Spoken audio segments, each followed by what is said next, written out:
E nós vamos falar agora de um setor que está ganhando com a crise, não é, Carlos Aros? Boa tarde. Boa tarde, Denise. É isso mesmo, né? As plataformas de delivery estão sendo bastante acionadas, uma vez que a população tem a recomendação de ficar em casa. Muitos comércios estão com as portas fechadas para o atendimento físico ali dos consumidores, mas estão recebendo as demandas por meio dos aplicativos. E para falar sobre o crescimento nessa demanda e como é que a operação está sendo planejada para sustentar tudo isso, eu convidei o Diego Barreto, que é VP de Estratégia do iFood. Tudo bem, Diego? Obrigado por nos atender. Imagino que a correria aí esteja grande, né?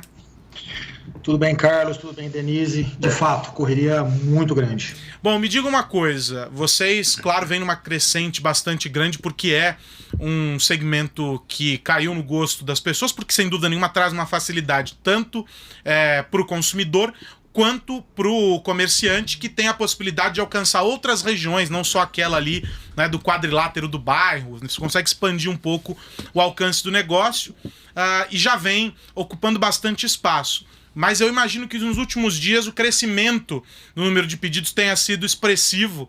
Eu queria que você falasse para a gente sobre esse aumento, como é que vocês estão fazendo para dar suporte para dois elos importantíssimos nessa cadeia de vocês. Um, os entregadores, e dois, os restaurantes, né, os comerciantes.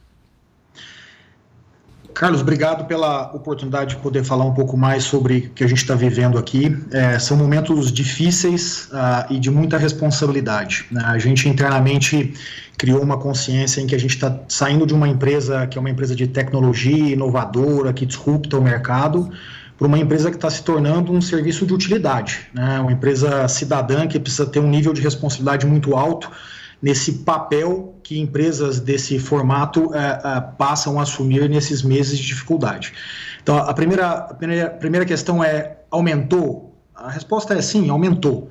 Né? Mas aumentou de que forma? Aumentou a que custo? Aumentou com perspectiva? Eu acho que essa é a pergunta. Sim. A gente não tem a impressão dentro de casa que a gente está ganhando com a crise. Nós temos um aumento no curto prazo, porque é natural, as pessoas saíram do escritório para ir para o home office, mas a realidade é que as dificuldades que a economia vai sentir tendem a amortecer esse aumento do curto prazo. Então não é uma visão de ganhou, é uma visão de adaptação e de que os dias piores ainda vão chegar. Agora, Diego, para muitos restaurantes, mesmo padarias, contar com esse tipo de serviço agora é uma questão de sobrevivência, já que eles estão tendo que fechar as portas, as pessoas não estão indo, não podem ir mais, tem essa determinação agora em várias cidades, então é a questão de sobrevivência. E o iFood atende também mercado, então a pessoa que não quer ir para outro lugar, então eu vejo que tem um número muito grande de pessoas aderindo, e mesmo que a gente passe numa situação difícil depois, o universo aumentou muito. Denise, eu concordo. Eu acho que tem dois ângulos que você poderia pegar aí. Acho que tem um ângulo da demanda, né, ou seja, do consumidor, e tem um ângulo da oferta, que é o restaurante, o mercado e etc. Sob a ótica da demanda, você está coberta de razão, né? De fato, existe uma aceleração da mudança do comportamento. O fato das pessoas terem que ficar em casa vai exigir delas que elas tenham novos hábitos de consumo alimentar, fato. O desafio está do outro lado, né? O desafio está: se as medidas que estão sendo anunciadas não forem suficientes para poder manterem os restaurantes, em especial os restaurantes pequenos, de bairro, detidos por famílias que basicamente colocam toda a sua vida lá, esses restaurantes eventualmente não vão sobreviver. Então, isso, independente do lado da demanda ser positivo, você pode ter um efeito muito negativo do lado da oferta. E esse desbalanceamento, ele é ruim, de forma geral. Por isso, empresas como o iFood, entidades e autoridades estão trabalhando muito forte para tentar achar um equacionamento para a oferta continuar forte, continuar resiliente. É um grande desafio. E como é que vocês veem a estratégia para abraçar isso? Porque, claro, de momento é aquilo que você está dizendo. Há uma tendência de aumento, as pessoas começam a procurar. Algumas delas até como um exercício de curiosidade, de aprendizado, né? O famoso, será que funciona? Porque a gente sabe que é um mercado que tem ainda um espaço grande aí para ocupar, né? É um serviço que tem um espaço grande de adoção pelas pessoas.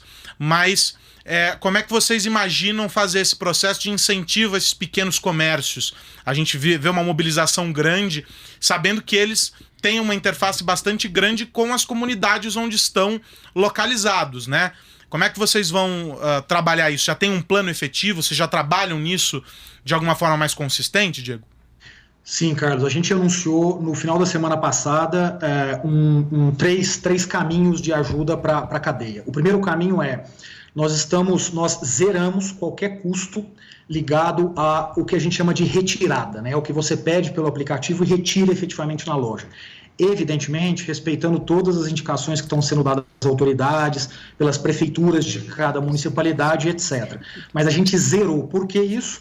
Porque a gente quer, dentro, de novo, dos limites que estão sendo colocados, que as pessoas possam continuar fomentando as padarias do bairro, os restaurantes do bairro, os mercados do bairro. Então, essa é uma forma. Então, o iFood efetivamente vai assumir esse custo até que essa crise acabe.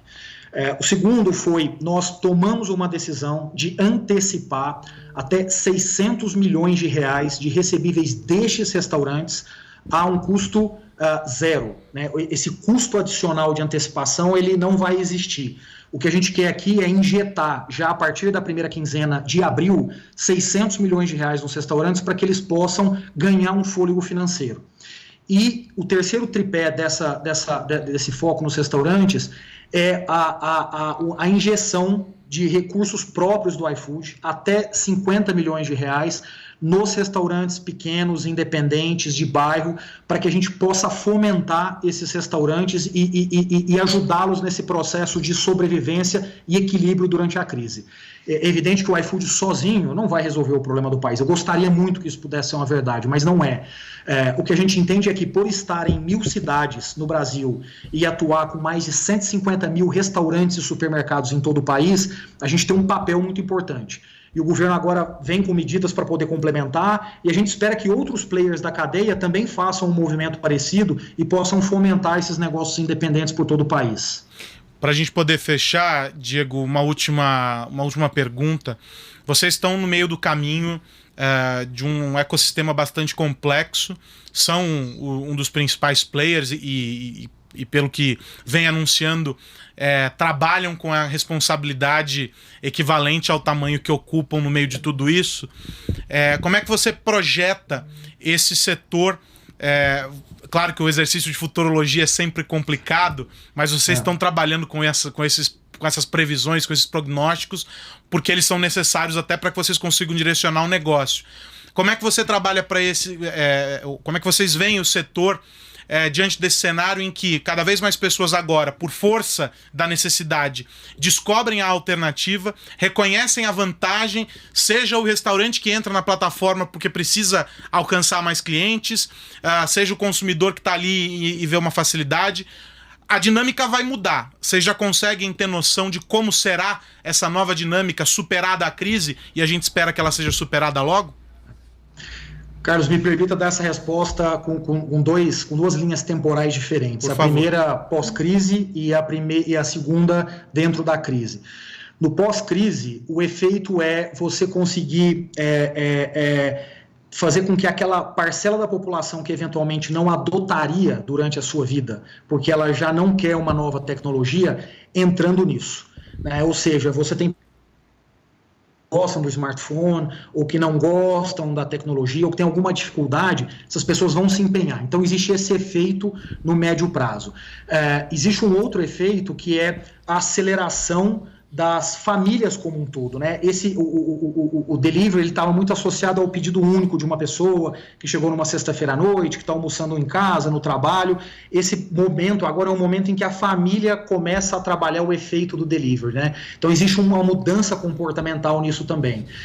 Então, no longo prazo, a perspectiva é positiva, mas a gente eliminou a discussão do longo prazo aqui dentro, porque o curto prazo não está definido o quanto ele dura. Se são 30 dias, se são 120 ou 360. A gente espera que os dados surgem caminhando em direções diferentes a todo momento, né? Exatamente. A volatilidade é muito grande. Para o curto prazo, a nossa ambição, e a gente tem dito muito isso aqui dentro, para engajar as mais de 2.500 pessoas que trabalham na empresa, para engajar o ecossistema, restaurantes, entregadores e consumidores, que a gente quer permitir que milhões de pessoas possam se alimentar durante essa crise e que centenas de milhares de empregos possam continuar existindo para gerar renda. Isso é fundamental. É nisso que a gente está focado no curto prazo. Ele vai levar para um longo prazo melhor? Acho que sim, mas a gente não está discutindo isso. A gente tem dito muito para as pessoas, se um crescimento vier, ele é uma consequência, ele não é o que a gente está buscando. O que a gente precisa é que o brasileiro seja alimentado, é que o entregador tenha a capacidade de oferir a sua renda prestando serviço e, por último, que os restaurantes possam efetivamente manter a sua força de trabalho empregada para gerar renda para o país e junto a gente colaborar para o fim dessa crise. Olha, e para ir para os nós nostálgicos que não gostam muito de tecnologia, o internauta lembrou uma coisa muito importante. Agora você pode receber pãozinho na porta de casa, como acontecia antigamente. Olha, Ele acabou de escrever minha moca aqui. já entrega um pão italiano na porta de casa desde 1900 e qualquer coisa. Não, a né? gente tá falando aquele pãozinho do leite, agora que a padaria também pode entregar, então um pãozinho na porta de casa, é isso, verdade, né, Diego? É fantástico, né, Diego? Exatamente. O que a gente, só para concluir aqui do nosso lado, pessoal, o que a gente queria muito reforçar é que a gente conta demais com a consciência de todo mundo que está envolvido na cadeia. Os restaurantes estão fazendo um grande trabalho em conscientizar os seus trabalhadores, seus empregados, mudando os seus processos para que a higienização vá para um nível que nunca se viu antes. Os entregadores estão se adaptando, né? A tecnologia hoje de entregar sem o contato, muitos já estão mudando radicalmente a sua forma de se comportar, e a gente acredita que o brasileiro está ganhando um nível de consciência bom. E isso vai ajudar demais com que as pessoas possam se alimentar. Em especial, pessoal, pensem numa coisa: a quantidade de idosos que moram em suas casas e apartamentos e que precisavam ir a uma feira, precisavam ir ao supermercado, que agora não vão poder, vão ter dificuldade para ir, a gente precisa fazer com que essas pessoas tenham um período de crise digno. Né? E se todo mundo se conscientizar nesse nível, nós, restaurantes, entregadores e consumidores, a gente tem tudo para entregar algo muito importante para esse país. Eu quero muito agradecer a participação do Diego Barreto, ele que é VP de Estratégia do iFood, nessa conversa aqui com a gente. E só fazer um complemento, Denise, de que tudo isso que o Diego está descrevendo aqui para nós, comentei essa semana no Sociedade Digital sobre outros setores, educação, muitas escolas promovendo, não é, aulas à distância e tudo mais. Nós estamos passando por um processo de digitalização forçado, mas que é importante para que nós consigamos subir alguns degraus nessa escala de conexão e de um entendimento sobre o que é uma sociedade verdadeiramente digital. O Diego, claro, não quer projetar o futuro porque o presente se faz mais urgente, mas sem dúvida nenhuma há um aprendizado, uma jornada. O iFood faz parte disso, outras plataformas fazem parte disso há algum tempo, e a crise está forçando todos nós a mergulhar nisso de uma maneira um pouco mais evidente. Pegar no tranco. Tem que pegar no tranco. Exatamente. Obrigado, Denise. Obrigado, Diego. Obrigada, Diego. Obrigado, eu agradeço. Um abraço.